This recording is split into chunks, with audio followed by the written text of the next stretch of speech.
Hello viewers, are you experiencing YouTube short feed limit 0 minutes option not showing problem? In this tutorial, I'll show you how to fix this problem. Let's see how to fix this problem. For fixing this problem, first of all, you need to update your YouTube app. So go to Play Store and then search YouTube. Search for YouTube. Update YouTube app in latest version.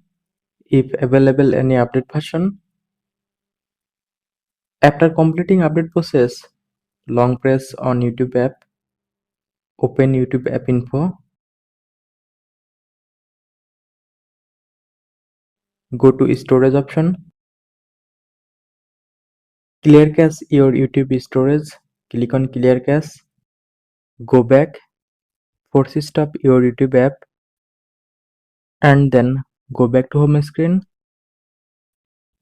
Now restart your device. Press and hold on power button. And then restart your device.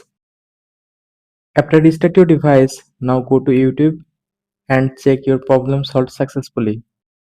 If still 0 minutes option not showing, then uninstall your YouTube app and reinstall again. Hopefully this method will fix your issue.